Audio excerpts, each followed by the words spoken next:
तो last class में हम लोगों ने K2Cr2O7 का मेथड ऑफ प्रिपरेशन देखा था।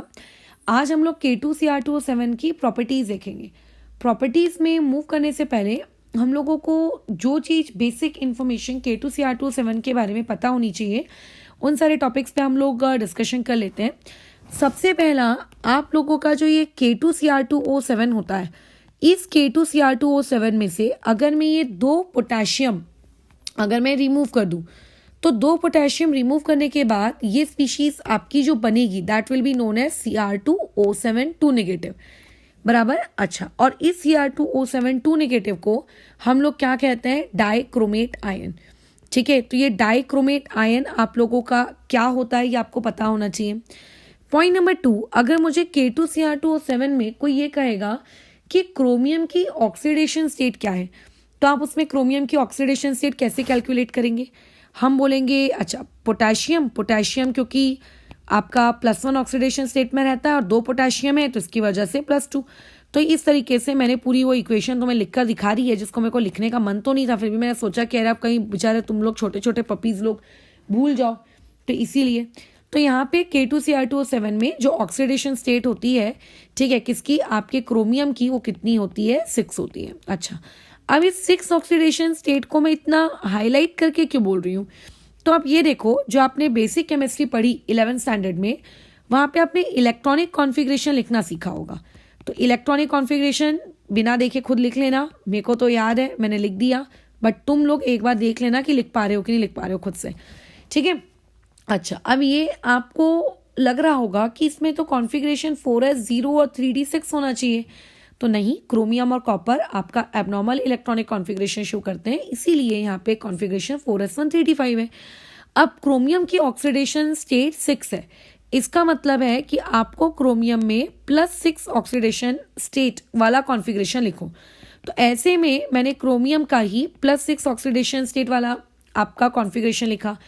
+6 का मतलब होता है इलेक्ट्रॉन्स लूज करना। ठीक है, +6 का मतलब क्या होता है? इलेक्ट्रॉन्स लूज करना।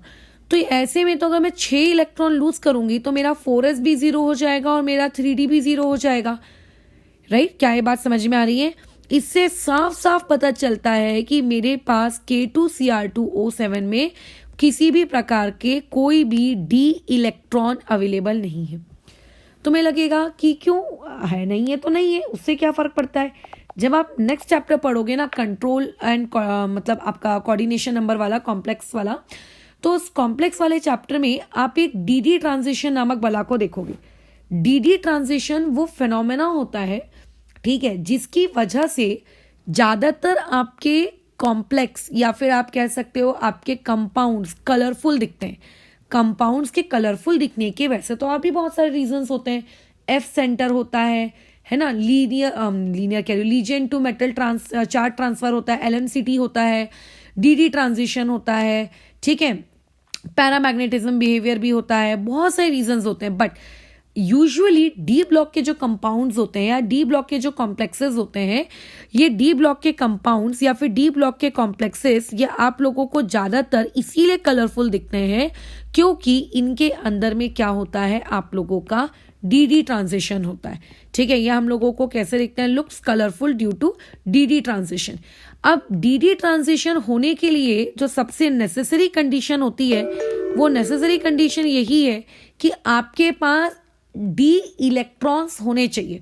ठीक है, कंडीशन जो हम लोगों को डी ट्रांजिशन के लिए चाहिए, डी ट्रांजिशन के लिए हम लोगों को जो कंडीशन चाहिए होती है वो ये होती है कि आपके पास डी इलेक्ट्रॉन होने चाहिए, आपके पास अनपेयर्ड डी इलेक्ट्रॉन्स होने चाहिए, D10 भी नहीं चलेगा।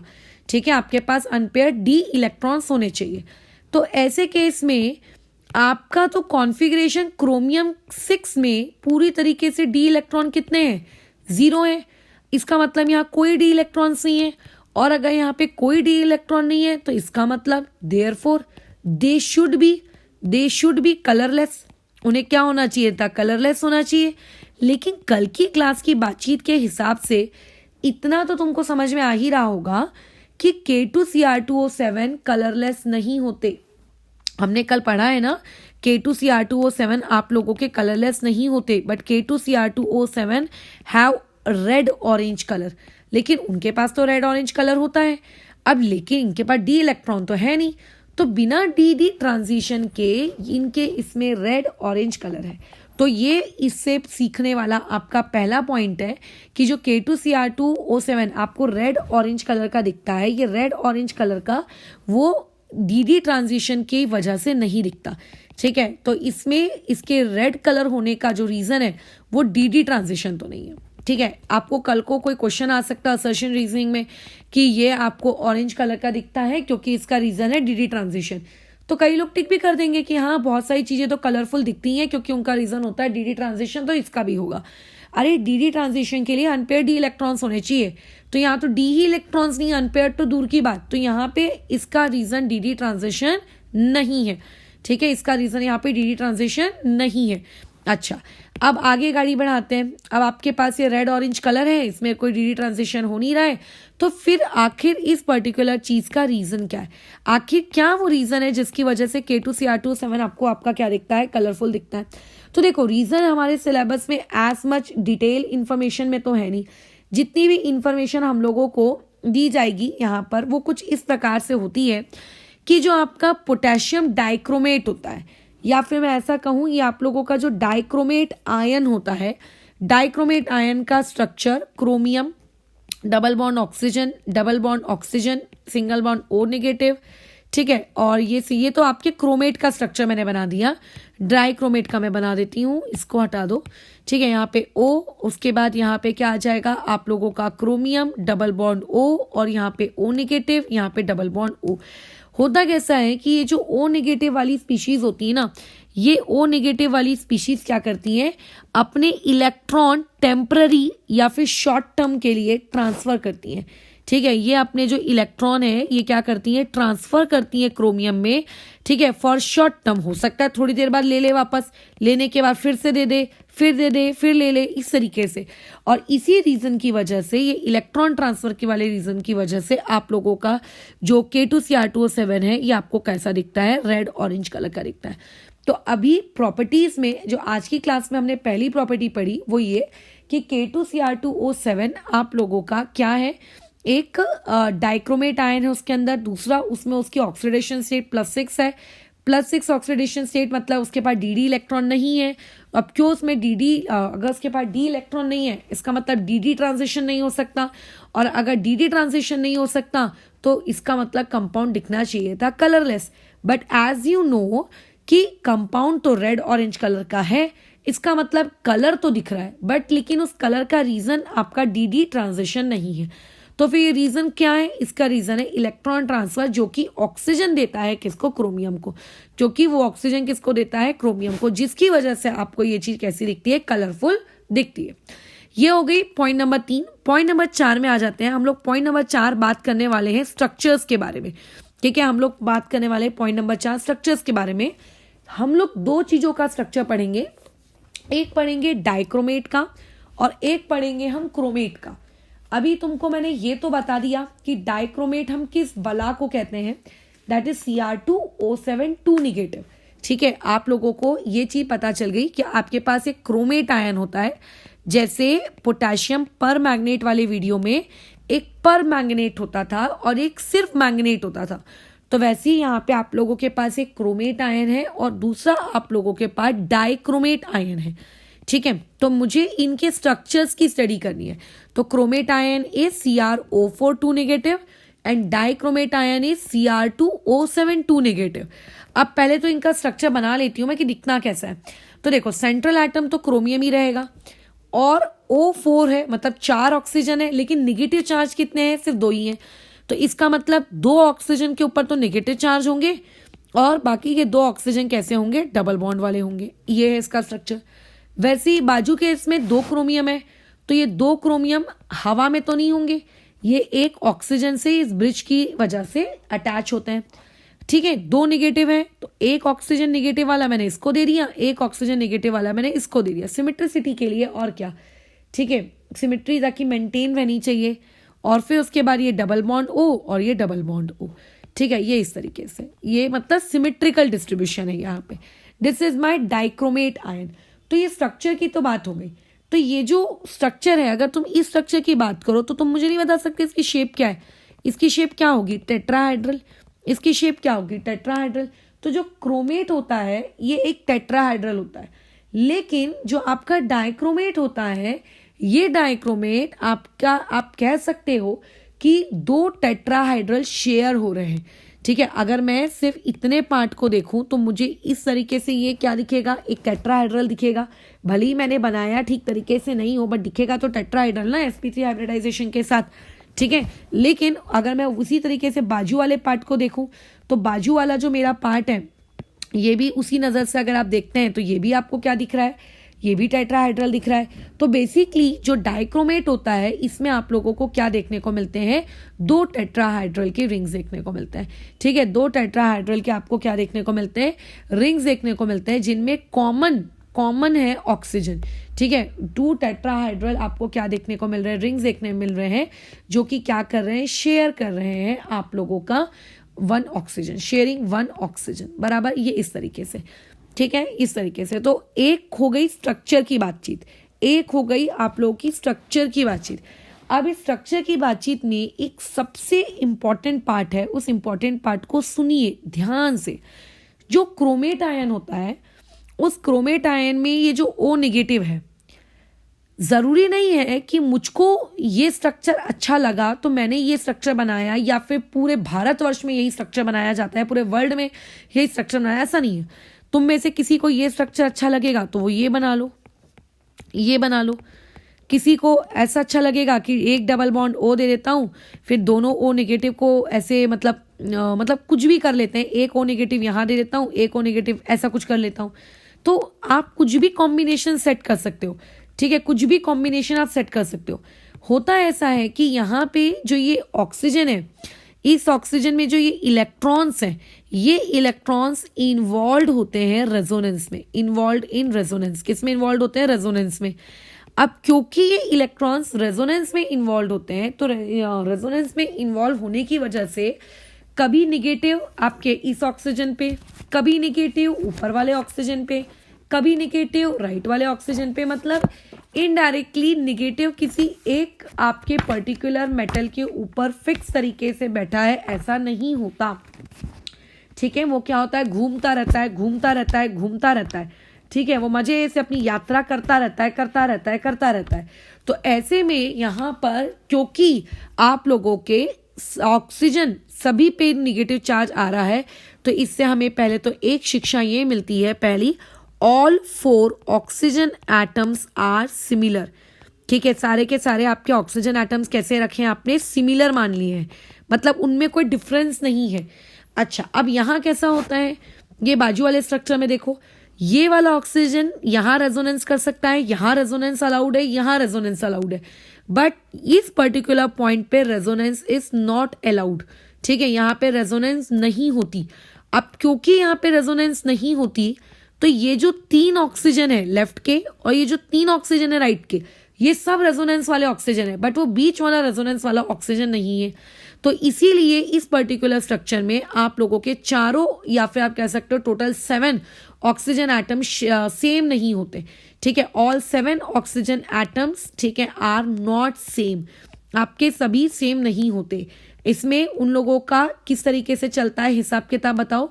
इसमें आप लोगों के 6 सेम कैटेगरी में आते हैं, और जो बेचारा शेयर वाला होता है वो आपका कैसा होता है, डिफरेंट होता है। इस तरीके से K2Cr2O7 और क्रोमेट आयन का गाड़ी चलती है। अच्छा, एक और बातचीत, अगर मान लेते हैं सारे ऑक्सीजन सेम है, तो इसका मतलब कभी ऊपर वाला क्रोमियम आपके ऑक्सीजन के साथ माइनस चार्ज में है, कभी नीचे वाला ऑक्सीजन माइनस चार्ज में है, कभी राइट वाला माइनस चार्ज में है।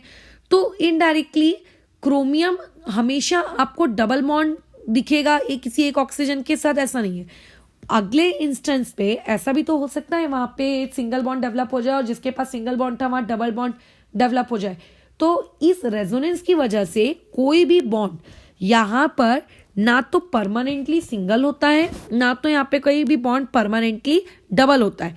ठीक है, यहाँ पे ड्यू टू रेजोनेंस अगर हम यहाँ पे बातचीत करें, ठीक है, due to resonance no bond is permanently double और सिंगल। कोई भी बॉन्ड परमानेंटली ना तो डबल है ना तो सिंगल है। वो एक इंटरमीडिएट है डबल और सिंगल के बीच का। वो क्या है, एक इंटरमीडिएट है किसके, डबल और सिंगल के बीच का, कि डबल भी हो सकती है वैल्यूज, मतलब डबल की वैल्यूज और सिंगल की वैल्यूज के बीच की कोई वैल्यू होगी। बट अगर आप उससे ये उम्मीद करेंगे कि वो प्योर डबल बॉन्ड है उनमें से दो और बाकी के दो वहां पे प्योर आपके कैसे हैं, सिंगल बॉन्ड है, तो ऐसा नहीं है। ठीक है, वहां पे प्योर सिंगल बॉन्ड जैसी चीज या प्योर डबल बॉन्ड जैसी चीज एग्जिस्ट नहीं करती। अच्छा, अब आ जाते हैं बाजू में। बताओ, यहाँ पे रेजोनेंस हो रही है, यहाँ पे रेजोनेंस हो रही है, यहाँ पे रेजोनेंस हो रही है, यहाँ पे रेजोनेंस हो रही है, यहाँ पे रेजोनेंस हो रही है, यहाँ पे रेजोनेंस हो रही है। तो जहां जहां रेजोनेंस हो रही है वहां पे जो आपके बॉन्ड्स है, ना तो वो परमानेंटली डबल है ना तो वो परमानेंटली सिंगल है, वो डबल और सिंगल के बीच की इंटरमीडिएट स्पीशीज है। ठीक है, तो यानी कि यहाँ पे आपके जो मैंने जहां जहां मैंने रेड टिक मारा है, ये सॉरी मैंने जहां जहां पिंक टिक मारा है, सारे पिंक टिक वाली जो पोजिशंस है वहां पे रेजोनेंस हो रही है और ड्यू टू रेजोनेंस वो सारे बॉन्ड लेंथ आपस में कैसी होंगे, बॉन्ड्स आपस में सेम होंगे, बॉन्ड सेम होंगे तो बॉन्ड लेंथ सेम होंगी।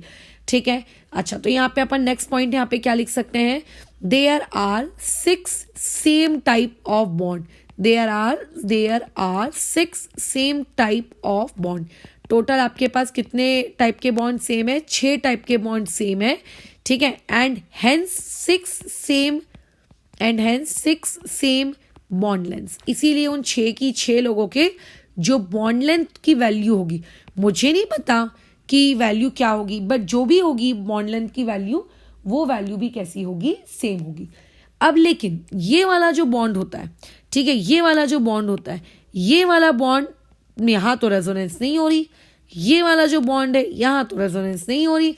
इसका मतलब ये आप लोगों के प्योर सिंगल बॉन्ड है, ये आपके कैसे हैं, प्योर सिंगल बॉन्ड। तो यानी कि आपके पास जिन दो पोजीशंस पे रेजोनेंस नहीं हो रही है वो पोजीशंस प्योर सिंगल बॉन्ड आ रही है। तो इससे मतलब मैं ये एक स्टेटमेंट लिख सकती हूँ, there are 2 pure single bonds. यहाँ पे 2 क्या है, प्योर सिंगल बॉन्ड्स है। ठीक है, इसका मतलब जब आप डाइक्रोमेट की बात करते हो तो डाइक्रोमेट में 2 टाइप की बॉन्ड लेंथ पाई जाती हैं। ठीक है, डाइक्रोमेट आयन में 2 type of bond length are there, 2 type of bond length. ठीक है, वैसे टोटल कितने बॉन्ड है बताओ, वहां पे गिनो, वहां पे टोटल कितने बॉन्ड से गिनो, 8 बॉन्ड्स है, 3 लेफ्ट के 3 राइट के और बीच में 2। तो जो 6 लोग हैं लेफ्ट और राइट के वो सब सेम होते हैं। ठीक है, उनके अंदर पार्शियल डबल बॉन्ड और पार्शियल सिंगल बॉन्ड की इंटरमीडिएट की वैल्यू रहती है। ठीक है, दोनों के बीच की, लेकिन जो बीच के 2 हैं वो प्योर सिंगल बॉन्ड है। ठीक है, अब मान लेते किसी क्वेश्चन पेपर वाले ने तुमसे पूछा कि मान लो इस CR से लेके इस O तक के बॉन्ड लेंथ की वैल्यू है X एंगस्ट्रॉम और इस CR और O नेगेटिव की वैल्यू है Y एंगस्ट्रॉम और इस CR और O के बीच की वैल्यू है Z एंगस्ट्रॉम या नैनोमीटर या कुछ भी लगा लो। तो पूछेगा what is the relationship between X, Y and Z। ये लो क्वेश्चन आ गया। ठीक है, what is the relationship between X, Y and Z। अब बोलो कैसे जवाब दोगे उसको, क्या कहोगे, किस शक्ल के साथ जाओगे। तो इस टाइप के सवाल आपको कभी लिख के नहीं मिलते हैं, ये इस टाइप के सवाल जो आपको नोट्स पढ़ाए जाते हैं ना उसी से आपको सॉल्व करने होते हैं। लॉजिकल होता है, सब पढ़ाया जाता है, बस ऑन टाइम उस वक्त आपका दिमाग का खोपड़ा चल पाए वो रहता है, चल पाएगा, चलाना पड़ता है। तो अब देखो Y और Z इन दोनों पोजीशंस पे तो रेजोनेंस होता है, तो रेजोनेंस की वजह से वो आपस में इक्वल होंगी, तो जो Y की वैल्यू होगी वही Z की वैल्यू होगी, इतना तो हम कंफर्म है। लेकिन अब बात आती है X वाली पोजीशन पर रेजोनेंस नहीं होता। अब रेजोनेंस नहीं होता है तो उसकी वैल्यू Y और Z से तो अलग होगी। अब अलग में मतलब ज्यादा होगी कि अलग में आपके कम होगी, अब वो सोचने की बात है। अब खुद सोचो, ब्रेन लगाओ, ब्रेन आपने पढ़ा है ना, पीरियोडिक प्रॉपर्टीज पढ़ा है, एटॉमिक स्ट्रक्चर पढ़ा है, तो इस प्रॉपर्टीज के अनुसार तुम मुझे बताओ double bond, triple bond, single bond, उनमें सबसे बड़ा कौन होता है, सिंगल बॉन्ड, उनसे छोटा कौन होता है, डबल बॉन्ड, और उनसे सबसे छोटा कौन होता है, ट्रिपल बॉन्ड। किसके रिस्पेक्ट में मैं ये ऑर्डर बता रही हूँ, बॉन्ड लेंथ के रिस्पेक्ट में ऑर्डर बता रही हूँ। अब आपके पास जो X है, X में प्योर सिंगल बॉन्ड है और जो Y और Z है ना तो वो प्योरली सिंगल है ना तो डबल है, और सबसे ज्यादा लेंथ किसकी होती है, सिंगल की। तो ऑब्वियस है कि X उनमें सबसे बड़ा होगा और यही रियलिटी भी है। ठीक है, रियलिटी में आप लोगों का जो ये बॉन्ड होता है ना डाइक्रोमेट में, इस बॉन्ड की जो वैल्यू आती है वो आती है 179 पिकोमीटर। ठीक है, इस क्रोमियम और ऑक्सीजन के X वाले की वैल्यू, और Y और Z वालों की वैल्यू आती है 163 पिकोमीटर। तो कोई तुमसे कभी कोई वैल्यू नहीं पूछेगा, कोई वैल्यू नहीं पूछने वाला। लोग आपसे क्या पूछेंगे कि बताइए XYZ के बीच में रिलेशनशिप क्या है। ये जो क्रोमेट आयन है, क्रोमेट आयन में कोई भी दो प्रकार के बॉन्ड नहीं होते, जैसे मैंने यहाँ लिखा ना 2 टाइप ऑफ बॉन्ड लेंथ। तो जो आपका क्रोमेट आयन होता है, इस क्रोमेट आयन में सिर्फ और सिर्फ क्या होती है, only 1 type of bond length. ठीक है, यहाँ पे सिर्फ एक प्रकार के बॉन्ड पाए जाते हैं और उन एक प्रकार के बॉन्ड्स की सिर्फ एक प्रकार की क्या होती है, यहाँ पे बॉन्ड लेंथ होती है, बस खत्म। तो this was all about the structure. दोनों के दोनों टेट्राहाइड्रल यूनिट्स हैं। ठीक है, बस फर्क इतना है कि आपका जो डाइक्रोमेट है उसमें एक ऑक्सीजन को शेयर किया गया है और उस शेयर्ड ऑक्सीजन से दोनों टेट्राहाइड्रल रिंग्स एक दूसरे से अटैच्ड है। उसके अलावा वहां पे चारों ऑक्सीजन क्रोमेट के केस में आइडेंटिकल होते हैं, सिमिलर होते हैं। डाइक्रोमेट के केस में आपके लेफ्ट और राइट के 3-3 ऑक्सीजन तो देखो सिमेट्रिकल होते हैं, लेकिन जो बीच का एक ऑक्सीजन है वो आपका सेम नहीं होता बाकी 6 के कंपेयर में। ठीक है, क्योंकि बाकी 6 में रेजोनेंस होती है, उस 20 वाली पोजीशन पे रेजोनेंस नहीं होती। और इसी सेम रेजोनेंस का सहारा लेते हुए हमने फिर बॉन्ड लेंथ के बारे में भी बात करी। बॉन्ड लेंथ की एग्जैक्ट डेटा कोई नहीं पूछता है, आपको इसी टाइप के क्वेश्चन पूछे जाएंगे कि XYZ है, या फिर मान लेते हैं क्वेश्चन वाले ने आपको वैल्यूज लिखकर दे दी और पूछ रहा है कि इनमें से कौन सी वैल्यूज का सेट डाइक्रोमेट आयन के स्ट्रक्चर के लिए वैलिड है। जैसे मान लेते हैं पेपर वाले ने कुछ ऐसी वैल्यूज दे दी जिसमें उसकी x की वैल्यू y और z से छोटी आ रही है, तो आप बोलोगे नहीं x और y में तो x में तो रेजोनेंस हो ही नहीं रही है, तो वहां की बॉन्ड लेंथ छोटी आई यार, ये तो असंभव है, तो ये सेट ऑफ डेटा गलत है। मान लेते हैं उसने कुछ ऐसी वैल्यूज दे दी जिसमें y और z को डिफरेंट डिफरेंट दिखाया गया है ना, तो आप बोल दोगे कि नहीं दोनों में तो रेजोनेंस होती है, तो रेजोनेंस की वजह से तो वो दोनों सेम आनी चाहिए, आप डिफरेंट कैसे दिखा सकते हो। सो वहां से वो चीज कट जाएगी, तो वो वाला पार्ट आपका हट गया। तो आप जो चीज पढ़ते हो, आपको पेपर में उससे किस तरीके से सवाल पूछा जा सकता है, ये आपको खुद सोचना होता है।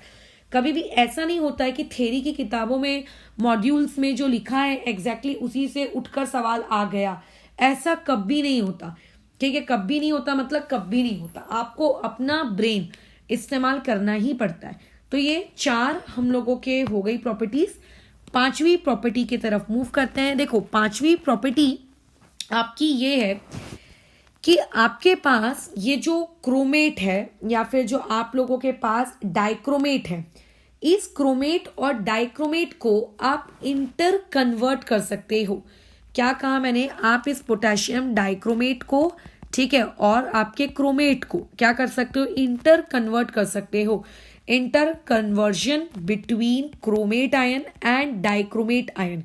इसका मतलब ये है कि अगर आपके पास कोई क्रोमेट आयन है और अगर आपके पास कोई डाइक्रोमेट आयन है, तो आप क्रोमेट से डाइक्रोमेट जा सकते हो और डाइक्रोमेट से वापस से क्रोमेट में भी आ सकते हो, ये होता है।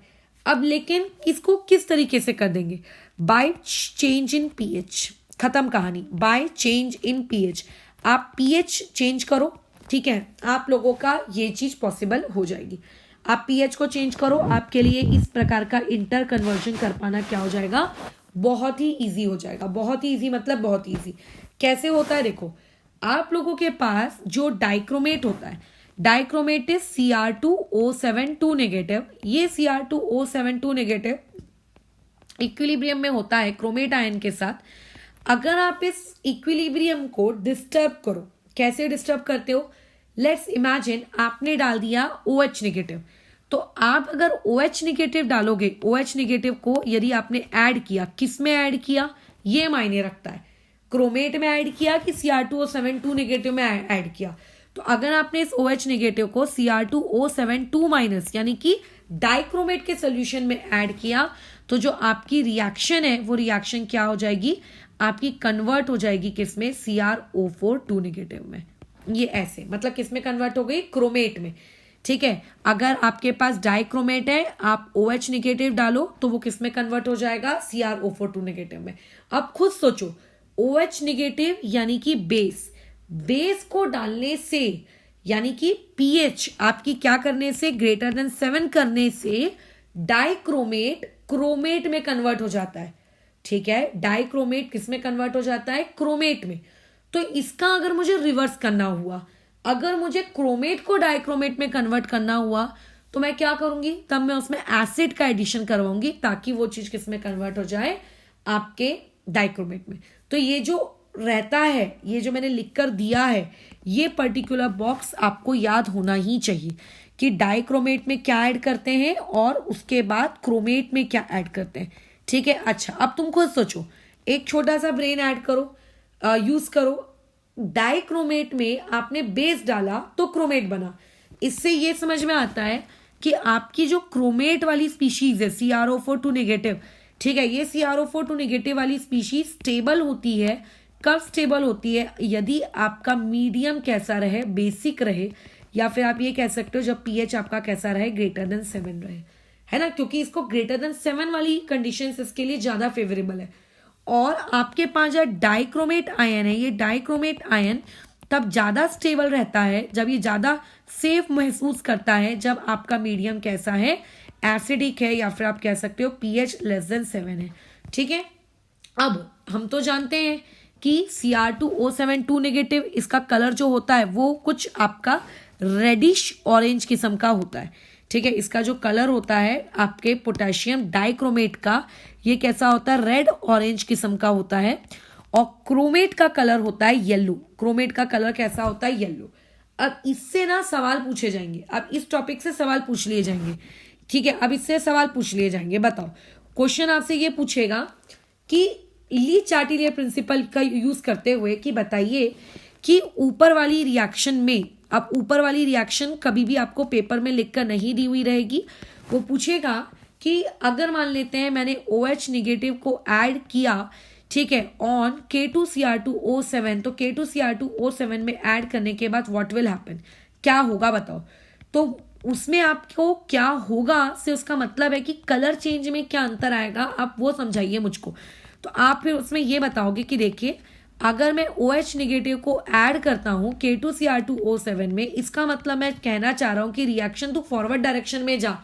ठीक है, फॉरवर्ड डायरेक्शन में जा। मैं क्या चाह रहा हूं कि मेरी रिएक्शन कौन से डायरेक्शन में जाए, फॉरवर्ड डायरेक्शन में जाए। हम चाहते हैं हमारी रिएक्शन फॉरवर्ड डायरेक्शन में जाए। फॉरवर्ड डायरेक्शन में जाएगी मतलब CrO4 नेगेटिव वो क्या करेगी, प्रोड्यूस करेगी। और CrO4 नेगेटिव का बोलो कलर कैसा होता है, येलो। तो अब आपका भी कलर कैसा आने लगेगा बताओ, येलो कलर आने लगेगा। कलर कैसे आने लगेगा, येलो। मतलब धीरे धीरे इसमें जो ऑरेंज कलर है वो ऑरेंज कलर क्या होने लगेगा, डिसअपियर होने लगेगा। और ऑरेंज कलर के बदले में आप लोगों को कौन सा वाला कलर दिखने लगेगा, येलो वाला कलर क्या होने लगेगा, अपीयर होने लगेगा। एंड इसका वाइस वर्सा ट्रू है। ठीक है, याद रखना। अब वाइस वर्सा यानी कि अगर मान लेते हैं मैंने क्रोमेट आयन होता और क्रोमेट आयन में अगर मैंने एसिड ऐड किया होता, तो आपसे वो पूछता कि बताइए क्रोमेट आयन में एसिड डालने से क्या होगा। तो हम ये बताएंगे कि जब जब क्रोमेट आयन में एसिड डालते हैं तो रिएक्शन कौन से डायरेक्शन में जाती है, बैकवर्ड। बैकवर्ड यानी कि डाइक्रोमेट के पास। तो इसका मतलब डाइक्रोमेट बनेगा। डाइक्रोमेट बनेगा इसका मतलब येलो कलर अब धीरे धीरे किसमें चेंज होने लगेगा, ऑरेंज रेड कलर में। किसमें चेंज होने लगेगा, ऑरेंज रेड कलर में। ठीक है, तो तुम ये सोचो कि तुमने केमिकल इक्विलिब्रियम में कहाँ ली चार्टिलियस प्रिंसिपल को पढ़े थे, और अभी हम उसी ली चार्टिलियस प्रिंसिपल को यहाँ पे हम यूज कर रहे हैं किस चीज के लिए, आपके इस कलर चेंज वाले प्रोसेस को समझने के लिए। ठीक है, इवन अभी तुम लोगों को याद होगा कि केमिकल इक्विलिब्रियम 9 वाला जो टेस्ट हुआ था, उस टेस्ट में पैराग्राफ वाले कुछ क्वेश्चंस थे। उन क्वेश्चंस में यही सब तो था कि अगर आपने SCN नेगेटिव डाला तो बताओ क्या होगा।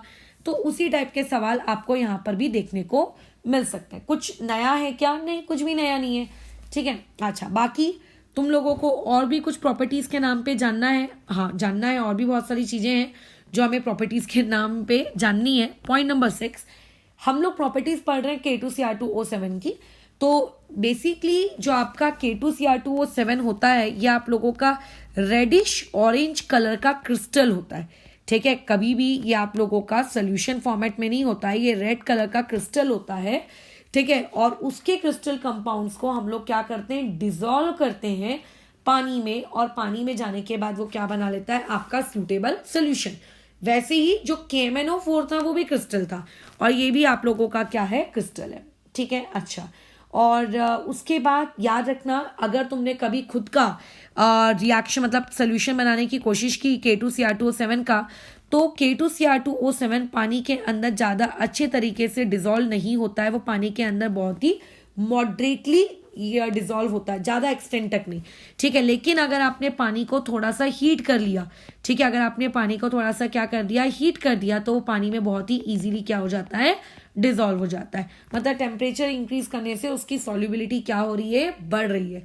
टेम्परेचर इंक्रीज करने से यहां से मैं एक स्टेटमेंट लिख सकती हूँ कि अगर मैंने टेम्परेचर इंक्रीज किया तो इसका मतलब सॉल्युबिलिटी मेरी क्या हो गई, बढ़ गई। और जब भी टेम्परेचर इंक्रीज करने से सॉल्युबिलिटी बढ़ जाती है तो इसका मतलब क्या होता है कि टेम्परेचर इंक्रीज करने से आपकी रिएक्शन क्या हो गई है, फॉरवर्ड डायरेक्शन में गई है, और तभी तो सोल्यूबल हुआ ना, बराबर, तभी तो सोल्यूबल हुआ। इवन लीच-चार्टेलियस प्रिंसिपल में मैंने एप्लीकेशन ऑफ लीच-चार्टेलियस में सॉल्युबिलिटी भी डिस्कस किया है, ठीक है। तो टेम्परेचर इंक्रीज करने से फॉरवर्ड डायरेक्शन में गई, फॉरवर्ड डायरेक्शन का ये मतलब क्या होता है, सोल्यूबल होना।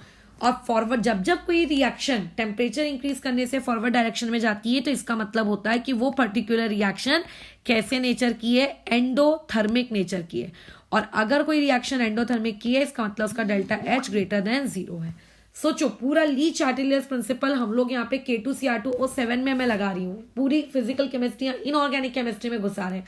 तो कल को किसी ने तुमसे पूछा कि आप एक बात बताइए K2Cr2O7 के क्वेश्चन में कि 300 डिग्री सेल्सियस, 300 तो यार बहुत ज्यादा हो गया, 20 डिग्री सेल्सियस पर K2Cr2O7 वाली रिएक्शन के K की वैल्यू इतनी थी पानी में डालने के बाद, एक्सेट्रा एक्सेट्रा, तो टेम्परेचर इंक्रीज करने पे क्या होगा। तो हमें तो यही समझ में नहीं आएगा रिएक्शन एंडो है कि एक्सो। तो याद रखना K2Cr2O7 को अगर आप पानी में डिजोल्व करते हो तो उसकी डिजोल्विंग वाली जो प्रोसेस होती है, सोल्युबिलिटी वाली जो प्रोसेस होती है, वो कैसी होती है, एंडोथर्मिक। और जो रूल्स एंडोथर्मिक रिएक्शंस के लिए लगते हैं वो सारे के सारे रूल्स आप यहाँ पे क्या कर सकते हो, K2Cr2O7 में लगा सकते हो इजीली, ठीक है। चलो अब एक 8वीं प्रॉपर्टी की तरफ मूव करते हैं। 8वीं प्रॉपर्टी वैसे तो मैं कल बताऊंगी ऑक्सीडाइजिंग प्रॉपर्टी के बेसिस पर, बट अभी थोड़े से आप प्रवचन सुन लो। होता क्या है कि हम अच्छे से जानते हैं कि पोटेशियम डाइक्रोमेट, पोटेशियम परमैग्नेट यानी कि K2Cr2O7 यानी कि KMnO4 दोनों ही बहुत ही स्ट्रॉन्ग ऑक्सीडाइजिंग एजेंट है। KMnO4 की तो हमारे लेक्चर्स भी कंप्लीट हो चुके हैं, हम तो अभी K2Cr2O7 पढ़ रहे हैं भाई। तो ये जो K2Cr2O7 होता है, या फिर मैं K2Cr2O7 ना बोलते हुए Cr2O7O2 नेगेटिव भी तो बोल सकती हूँ। जब आप इसको एसिडिक मीडियम में यूज करते हो, कौन से मीडियम में यूज करते हो बोलो, एसिडिक मीडियम में। तो एसिडिक मीडियम में ये क्या करता है, कोई कंपाउंड नया तो बनाएगा ही, तो जो नया कंपाउंड बनाता है उस नए कंपाउंड में क्रोमियम की वैलेंसी होती है या ऑक्सीडेशन स्टेट होती है +3, ठीक है। और वैसे अभी Cr2O7 2 नेगेटिव में क्रोमियम की ऑक्सीडेशन स्टेट कितनी है, +6 है ना, उसकी ऑक्सीडेशन स्टेट कितनी है, +6 है। लेकिन जब आप उसको एसिडिक मीडियम में यूज करते हो तो एसिडिक मीडियम में यूज करने की वजह से उसकी जो ऑक्सीडेशन स्टेट होती है वो प्रोडक्ट साइड में कितनी हो जाती है, +3 की हो जाती है।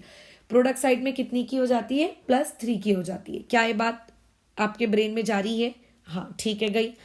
अब आगे जब आप लोग फ्यूचर में एक चैप्टर पढ़ोगे रेडॉक्स, उस रेडॉक्स में मैं तुम्हें एन फैक्टर, वैलेंसी फैक्टर कहते हैं, दोनों ही उसके नाम है, ये मैं निकालना वहां आपको सॉल्ट्स का सिखाऊंगी, ठीक है। वहां पे मैं वैलेंसी फैक्टर निकालना इस चीज का सिखाऊंगी। फिलहाल अभी क्योंकि मुझे आता है तो मैं तो लिख देती हूँ 2x इक्वल्स टू कितना है, ये 12। कैसे पता मुझे ये 2x इक्वल टू 12, और मैंने कैसे लिखा, देखो मैंने मेरे क्रोमियम को x माना और क्रोमियम की पावर कितनी है, +6 है। तो अभी लेकिन ऐसे मेरे पास कितने क्रोमियम है, 2। मुझे कैसे पता 2 क्रोमियम है, देखो ना यहाँ पे Cr2 लिखा था क्योंकि, राइट। तो 2x इक्वल टू 12, 2 थे तो मैंने दोनों x को 2 से मल्टीप्लाई किया, लेफ्ट में भी और राइट में भी। सिमिलरली यहाँ पे क्रोमियम की पावर बोलो कितनी है, 3 पॉजिटिव है। इसका मतलब यहाँ पे x कितना है बताओ, +3 है। लेकिन ऐसे कभी कंपैरिजन मत करना, रिएक्टेंट में हमने क्योंकि 2x लिखा है तो प्रोडक्ट साइड में भी पहले आप 2x जनरेट करो। तो प्रोडक्ट साइड में अगर आपने 2x जनरेट किया तो ये चीज इस तरीके की दिखेगी। अब इन दोनों के बीच का जो डिफरेंस आएगा, that difference is known as valency factor, ठीक है, ये जो डिफरेंस आता है, this difference is known as what, valency factor, या फिर ये डिफरेंस कहलाता है आप लोगों का एन फैक्टर। तो यहाँ पे वैलेंसी फैक्टर या फिर एन फैक्टर कितना निकल के आया है, 6। तो when you use potassium dichromate in acidic medium then valency factor is 6। Even जो KMnO4 की लास्ट क्लास हुई, उस KMnO4 में भी मैंने आपको बेसिक मीडियम में, एसिडिक मीडियम में और आपके न्यूट्रल मीडियम में, तीनों मीडियम में वैलेंसी फैक्टर्स बताए हैं। किसी में 3 था, किसी में 5 था, किसी में 1 था। तो कौन से मीडियम में उनका वैलेंसी फैक्टर कितना होता है, ये आपको मुंह जबानी रटा हुआ होना चाहिए, क्योंकि जब आप रेडॉक्स वाला चैप्टर पढ़ोगे और अगर आपको उस वक्त ये नहीं पता होगा तो बहुत सारे न्यूमेरिकल्स नहीं बनेंगे। So when you use K2Cr2O7 in acidic medium then it's valency factor is 6, और उसकी ऑक्सीडेशन स्टेट +6 से किस में कन्वर्ट हो जाती है, +3 में, है ना। उसने खुद को रिड्यूस किया, मतलब ऑब्वियस है किसी ना किसी को उसने ऑक्सीडाइज किया होगा, ठीक है। अच्छा, और आगे रेडॉक्स वाले चैप्टर में आपने एक ये भी पॉइंट सीखोगे कि हमारे पास एक टॉपिक होता है, उसको हम लोग कहते हैं आप लोगों का इक्विवेलेंट मास, ठीक है। उसे हम लोग क्या कहते हैं, इक्विवेलेंट मास। अब नॉर्मेलिटी निकालते वक्त लिखते थे ना इक्विवेलेंट मास, तो यहाँ पे ये इक्विवेलेंट मास होता क्या है, इक्विवेलेंट मास का मतलब होता है आपने जो भी मॉलिक्यूलर मास लिया है वो मॉलिक्यूलर मास और डिवाइडेड बाय आप लोगों का वैलेंसी फैक्टर। तो कई बार ये भी क्वेश्चन आ सकता है कि what is the equivalent mass of K2Cr2O7। कई लोग तो स्किप कर देंगे कि नहीं पता, कई लोग बोलेंगे कि जो मॉलिक्यूलर मास है हो सकता है वही इक्विवेलेंट मास हो, तो ऐसा नहीं है। मॉलिक्यूलर मास डिवाइडेड बाय उसका वैलेंसी फैक्टर, जो कि कितना आया है, ऊपर एसिडिक मीडियम में 6 आया है, तो वो वाली चीज हम लिखेंगे और फिर डिवाइड कर दो मॉलिक्यूलर मास से, वहां से तुम्हें क्या मिल गया, उसका इक्विवेलेंट मास मिल गया। ये हो गया आप लोगों की 9वीं प्रॉपर्टी, है ना। तो ये हम लोग आज प्रॉपर्टीज कवर कर रहे हैं, हम लोग क्या कर रहे हैं, प्रॉपर्टीज कवर कर रहे हैं। ओके, प्रॉपर्टी नंबर 10 कुछ ऐसे मेरे दिमाग में और आ रही है क्या, नहीं, अब कोई प्रॉपर्टी मेरे दिमाग में नहीं आ रही। अब बस हम लोग K2Cr2O7 के कुछ यूजेस पे बात कर लेते हैं। ये यूजेस पे देखो, बात की जाए तो तुम अगर गूगल कर लो तो गूगल पे तुम्हें करोड़ों यूजेस दिख जाएंगे किसी भी पर्टिकुलर एक कंपाउंड के, बट मैं कुछ गिने चुने यूजेस बता देती हूँ, हो सकता है वो तुम्हारे लिए हेल्पफुल है। कल हो सकता है उसमें से कुछ आपके इनऑर्गेनिक केमिस्ट्री में जो क्वालिटेटिव एनालिसिस होती है उसमें सवाल आते हैं पैराग्राफ के कि इसमें ऐसा किया तो ये बना और इस बनने वाली चीज का ये यूज है। तो अगर आपको यूज पता होगा और अगर वो यूज बहुत फेमस होगा तो फिर आपको वो सवाल बन जाएगा, ठीक है। जैसे सबसे इंपॉर्टेंट यूज जिसे हम कल पढ़ेंगे, छोटा सा वीडियो रहेगा कल की क्लास का जिसे हम कल पढ़ेंगे, वो सबसे इंपॉर्टेंट यूज ये है कि हम लोग इसको यूज करते हैं in chromyl chloride test. Chromyl chloride test क्या होता है वो आप कल सीखोगे, बट क्रोमाइल क्लोराइड टेस्ट में आप इसका प्रयोग करते हो। ये है आपका पहला यूज। पॉइंट नंबर 2, आपका सबसे इंपॉर्टेंट यूज जो कि मैंने कल के वीडियो में ही बता दिया था, ठीक है, मैंने कल के वीडियो में ही बता दिया था, यूज्ड एज प्राइमरी स्टैंडर्ड। ये किसके जैसे यूज किया जाता है, प्राइमरी स्टैंडर्ड के जैसे यूज किया जाता है, क्योंकि ये हाइग्रोस्कोपिक नहीं है, ठीक है, फॉर वॉल्यूमेट्रिक एनालिसिस। ताकि जो हम टाइट्रेशंस करते हैं, वॉल्यूमेट्रिक एनालिसिस जो करते हैं, उस वॉल्यूमेट्रिक एनालिसिस में हम इसको यूज करते हैं। बट किस चीज की वॉल्यूमेट्रिक एनालिसिस, किस चीज की वॉल्यूमेट्रिक एनालिसिस आप करते हो, हम लोग वॉल्यूमेट्रिक एनालिसिस करते हैं मोहर सॉल्ट की। देखो यहां से आपको एक जीके फैक्ट और याद रखना है, हम लोग वॉल्यूमेट्रिक एनालिसिस किसकी करते हैं, मोहर सॉल्ट की। तुम्हें लगेगा भाई ये कौन सा सॉल्ट है, ठीक है, ये कौन सा सॉल्ट है, तो मोहर सॉल्ट। अब इस मोहर सॉल्ट का अगर मैं असली नाम लिखूं, मोहर सॉल्ट का अगर मैं असली नाम लिखूं तो इसका असली नाम, शॉर्टकट में इसको FAS भी कहते हैं, लेकिन अगर मैं इसका फुल फॉर्म लिखना चाहूं मोहर सॉल्ट का, ठीक है, तो मोहर सॉल्ट का F का मतलब होता है फेरस, ठीक है, A का मतलब होता है अमोनियम, तो हो गया फेरस अमोनियम सल्फेट, ठीक है, फेरस अमोनियम सल्फेट। तो यहाँ पे आ गया अमोनियम सल्फेट, ये होता है आपका मोहर सॉल्ट। इस फेरस अमोनियम सल्फेट मोहर सॉल्ट, ठीक है, प्लस अगर आप आयोडीन की रिएक्शन कराते हो तो उस रिएक्शन के वॉल्यूमेट्रिक एनालिसिस के लिए हम लोग किसको यूज करते हैं, आपके K2Cr2O7 को यूज करते हैं।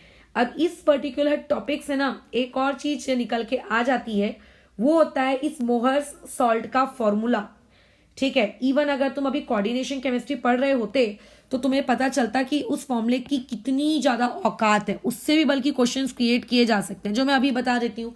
ये छोटे छोटे जीके फैक्ट्स हैं जो अभी से बिल्डअप करते हुए चलोगे तो आगे दिक्कत नहीं होगी। जैसे इसका नाम है वैसे इसके काम है, ठीक है, जैसे इसका नाम है वैसे ही इसका काम है। क्या पूछा जा रहा है आपको? फेरस अमोनियम सल्फेट का फॉर्मूला बताइए। कुछ नहीं है, बहुत ही सिंपल है। देखो फेरस है मतलब Fe तो होगा, सल्फेट यानी कि SO4 है, अमोनियम चाहिए यहाँ पे। हाँ, अब अमोनियम या पीछा SO4 होल ट्वाइस है, और जो अमोनियम है वो भी आपका NH4 है, NH4 2, ठीक है। अमोनियम ये है आप लोगों का, बस खत्म। ये कहानी है हम लोगों के फेरस अमोनियम सॉल्ट की। ऑब्वियस इसमें वाटर और क्रिस्टलाइजेशन रहता है, बट वो वाटर और अच्छा चलो वाटर और क्रिस्टलाइजेशन पे भी बात कर ही लेते हैं। वाटर और क्रिस्टलाइजेशन इसमें रहता है 6H2O, ठीक है। कितना रहता है? 6H2O। This is known as ferrous ammonium sulphate. तो ये इस पर्पस के लिए यूज किया जाता है। तो हम लोग बेसिकली यूज नहीं पढ़ रहे हैं, यूज से निकलने वाले और जीके फैक्ट्स भी पढ़ लेते हैं, ठीक है ना, और भी हम लोग यूज कर लेते हैं उस चीज को। साथ ही साथ में आप लोगों की जो इंक यूज होती है, ठीक है, जो हम लोग पेन वगैरह से लिखते हैं, मैन्युफैक्चरिंग ऑफ इंक के मैन्युफैक्चरिंग में हम लोग इसको यूज करते हैं। तो एक छोटा सा जीके फैक्ट है, भूल भी जाओगे तो कोई फर्क नहीं पड़ेगा, इग्नोर भी कर दोगे तो भी कोई काम का नहीं है। अच्छा, इसके अलावा जो आपका क्रोम एलम होता है, इस क्रोम एलम की मैन्युफैक्चरिंग में यूज होता है। लेड क्रोमेट अगर आपको चाहिए तो लेड क्रोमेट के मैन्युफैक्चरिंग में इसको यूज किया जाता है, ठीक है। डाइंग इंडस्ट्री जो होती है, जहाँ कपड़े डाई किए जाते हैं, उस एक पर्टिकुलर इंडस्ट्री या फिर कलर इंडस्ट्री में आपको यूज करना है इस पर्टिकुलर चीज का। एक बेहतरीन ऑक्सीडाइजिंग एजेंट है, ठीक है। तो जहां जहां K2Cr2O7 को आप यूज कर सकते हो, किस काम के लिए बताओ? क्या कहते हैं, ऑक्सीडाइज करने के लिए, ठीक है। तो आप इसे क्या कर सकते हो, उसको यूज कर लो। जहां जहां आप यूज कर सकते हो वहां वहां इसको यूज कर लो। तो ये एक बहुत ही बेहतरीन ऑक्सीडाइजिंग एजेंट है। तो ऑर्गेनिक केमिस्ट्री में तो बहुत सारी रिएक्शंस करने के लिए इसको यूज किया जाता है। जो लेदर होता है उस लेदर की टैनिंग करने के लिए यूज किया जाता है। ऐसे में अगर यार तुम गूगल करोगे ना तो बहुत सारी इंडस्ट्रियल एप्लीकेशंस हैं, लेकिन एक सबसे इंपॉर्टेंट एप्लीकेशन अगेन है, हम लोग ना लैब में काम करते हैं।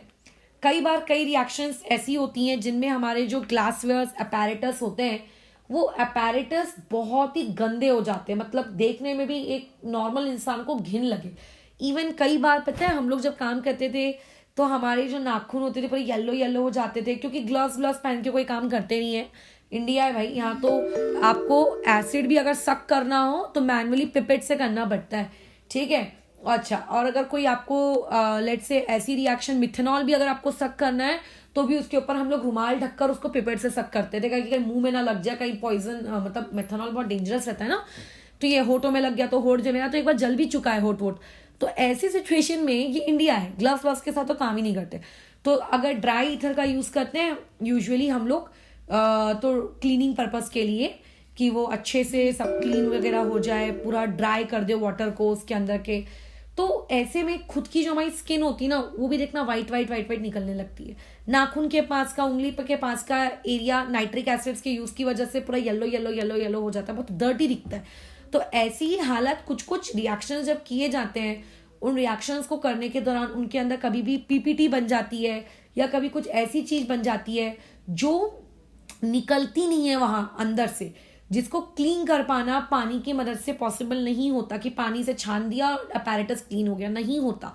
और कई लोगों की तो इतनी गंदी आदत होती है कि अपने टाइम खत्म हो गया घर भागो। लैब बंद करने से पहले एक स्टूडेंट को हमेशा अपना जो डेस्क होता है उसको क्लीन करके उसके अपैरेटस को रखना चाहिए, ठीक है, प्रॉपरली।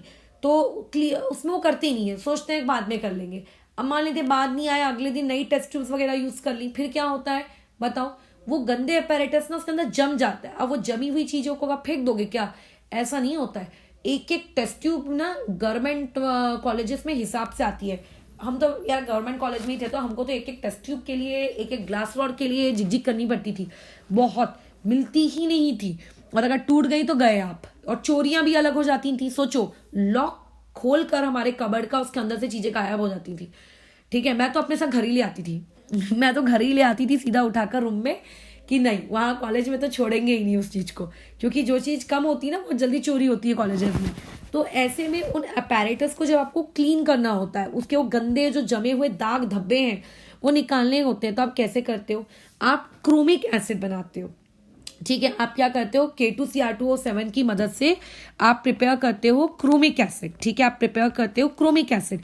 ठीक है, मैं क्रोमिक एसिड का फॉर्मूला लिख देती हूँ ब्रैकेट में, ताकि तुम्हें पता होना चाहिए। H2CrO4 बहुत सुंदर दिखता है। प्रिपेयर करते हो chromic acid which is use to clean glass apparatus. ठीक है, और इसकी हम लोग किस काम में यूज करते हैं? Which is use to clean glass apparatus. तो इस तरीके से ये कुछ आपके यूजेस थे K2Cr2O7 को लेकर। ठीक है, अच्छा, और भी यूजेस है, वो भी सुन लो जाते जाते, कि आपकी जो फोटोग्राफी होती है, ठीक है, फोटोग्राफी हम लोग जो खींचते हैं कैमरा से, ठीक है, बड़ी बड़ी फोटोज प्रिंट करके निकलती हैं, उन फोटोग्राफी में जो जिलेटिन फिल्म्स बनती है। अब तुम्हें ये नहीं पता कि ये जिलेटिन फिल्म्स होती क्या है। हमने तो देखो लैब में, पॉलीमर केमिस्ट्री के लैब में, ये जब लैब होता, प्रैक्टिकल होता था पॉलीमर्स का, तब ये बनाया है जिलेटिन फिल्म। हमारे पास स्लाइड होती थी, उसको एकदम अच्छे से उसके ऊपर जिलेटिन को रखते थे, मतलब पतला पतला नीचे, एक ही बार में उसको स्ट्रिप को तैयार करना होता था, फिर उसको सुखाते थे, फिर बहुत बारीक तरीके से ब्लेड से उसको निकालते थे। तो वो जिलेटिन फिल्म आपकी अच्छे तरीके से तैयार होनी चाहिए, कड़क बननी चाहिए, एकदम नाजुक नहीं बननी चाहिए। उसकी हार्डनिंग के लिए भी इसको यूज किया जाता है। ठीक है, और उसके अलावा जैसे मैंने ऊपर तुम्हें बताया कि आपके पास ये क्रोम एलम बनाने के काम आता है, लेड क्रोमेट बनाने के काम आता है, नीचे मैंने तुम्हें बताया कि क्रोमिक एसिड बनाने के काम आता है। ठीक है, और भी बहुत सारी चीज़ें हैं जो आप K2Cr2O7 से बना सकते हो। ठीक है, जैसे मैं कुछ लोगों के नाम यहाँ लिख देती हूँ। यू कैन, ये सब जीके फैक्ट्स हैं। अगर इन जीके फैक्ट्स में से आप कुछ फैक्ट्स याद कर पाए, जैसे कि आपको याद क्या करना है, देखो, इसमें पहले तो ये मोहर सॉल्ट आपको पता होना चाहिए कौन है। क्रोमाइल क्लोराइड टेस्ट में यूज होता है, ये आपको पता होना चाहिए। अच्छा, उसके बाद उसके अलावा ये फोटोग्राफी वाला आपका पता होना चाहिए, और किस किस चीज़ों को आप प्रिपेयर कर सकते हो, उन प्रिपेयर करने वाली चीज़ों के नाम। जैसे आप क्रोमिक एसिड प्रिपेयर कर सकते हो, उस क्रोमिक एसिड का क्या करेंगे वो मैंने तुम्हें बता दिया, क्योंकि मैंने खुद ने यूज़ किया है, इसीलिए मैंने बताया। ठीक है, ऐसे तो हर केमिकल आप बहुत सारे प्रिपेयर कर सकते हो, बट हर केमिकल मेरे द्वारा यूज किया हुआ होगा ऐसा तो पॉसिबल नहीं है ना। तो देयरफॉर आपको नहीं पता, CrO8 आप यूज कर सकते हो। तो बहुत सारी चीजें हैं, तो उसमें हम लोग नहीं घुसते, बट जो बताए गए हैं एटलीस्ट उतने याद रखो।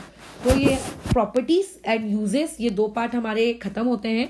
और लगे तो हम लोग एक बार तुम लोगों की जो ऑफिशियल टेक्स्ट बुक है उसमें भी एक बार चीजें चेक कर लेते हैं कि किस प्रकार से कौन कौन से टॉपिक्स को वो ले रहा है K2Cr2O7 के अंतर्गत। तो कहाँ है K2Cr2O7? ये रहा। देखो, प्रिपरेशन तो मैं कल ऑलरेडी बता चुकी हूँ K2Cr2O7 की, तो उसमें तो कुछ है नहीं। केमिकल प्रॉपर्टीज मैं अभी सिखाने की हूँ। कल हम लोग टेस्ट सीखेंगे। कल हम लोग क्या सीखेंगे? टेस्ट सीखेंगे। तो टेस्ट तो मुझे आपकी बुक में नहीं दिख रहा है, ऑरेंज टू ग्रीन नहीं, केमिकल प्रॉपर्टीज दिख रही हैं बस। बाकी उसने K2Cr2O7 के यूजेस भी तक नहीं दिखे, नहीं ये नहीं लिखे। मतलब अब यहाँ पे बोर्ड्स आगे हम जो भी K2Cr2O7 का पढ़ेंगे उसमें मात्र 2 K2Cr2O7 की प्रॉपर्टीज आपके बोर्ड्स लेवल की हैं। बाकी फिर K2Cr2O7 का, इवन आज का वीडियो भी K2Cr2O7 के लिए आपके बोर्ड्स का है ही नहीं। ठीक है, तो बस खत्म यहाँ पर। तो कल हम लोग 2 टेस्ट पढ़ेंगे जो हम लोग यूज करते हैं इस पर्टिकुलर टॉपिक में, और उसके बाद फिर हम लोगों को ने क्या कर लेना है आप लोगों का next day chemical properties K2Cr2O7 हमारा क्लोज। फिर हम लोग यूज करेंगे आप लोगों का सिल्वर नाइट्रेट। ठीक है, सिल्वर नाइट्रेट के बारे में आप क्या क्या जानती हैं ये बताइए। ठीक है, और इवन मैं एक वीडियो और भी इसमें बनाऊंगी जिसमें मैं ये चीज लिखूंगी, अभी नहीं, ऑर्गेनिक में K2Cr2O7 इन ऑर्गेनिक केमिस्ट्री। जैसे आपको K2Cr2O7 का इन ऑर्गेनिक केमिस्ट्री में पता है, वैसे आपको सब कुछ एक ही जगह पे K2Cr2O7 का ऑर्गेनिक केमिस्ट्री में भी तो पता होना चाहिए ना। इससे फायदा क्या होगा, अब कंपैरेटिव स्टडी करना ज्यादा आसान हो जाता है। तो कल परसों 2 दिन K2Cr2O7 में जाएंगे, और उसके बाद हम लोग नेक्स्ट डे यूज करेंगे आपके AgNO3, जिंक, कॉपर और आयरन। अच्छा, इसमें जो आयरन वाली चीज़ है या जो कॉपर वाली चीज़ है, जिंक वाली चीज़ है, इसको हम लोग वन शॉट वीडियोस में कंप्लीट क्या करेंगे, इस तरीके से पार्ट्स में नहीं कि एक दिन मैं प्रिपरेशन बता रही हूँ, एक दिन मैं केमिकल रिएक्शन बता रही हूँ, एक दिन में ये, एक दिन में वो, एक दिन में वो। एक ही दिन में सब कुछ, वन शॉट में ही 4 दिन में या 6 दिन में हमारा डी ब्लॉक एलिमेंट्स हमको समाप्त करना है। मुझे याद है मैंने 2 टॉपिक्स छोड़े हैं, वो ऑक्सीडाइजिंग नेचर वाले वजह से, क्योंकि जब मैं इलेक्ट्रोकेमिस्ट्री पढ़ा दूंगी तो फिर वो टॉपिक इस प्लेलिस्ट में ऐड कर देंगे। तो 4 दिन नहीं, टोटल 6 दिन, 6 दिन यानी कि 1 वीक, फिर डी ब्लॉक हमारा समाप्त हो जाएगा। और उसके बाद हम लोग एफ ब्लॉक लेंगे। एफ ब्लॉक में आपको इतना डिटेल नहीं पढ़ना है, बल्कि आप 1 वीक मान के चलो, 1 वीक में डी एन एफ ब्लॉक खत्म। ठीक है, चलो फिर इस चीज़ को अभी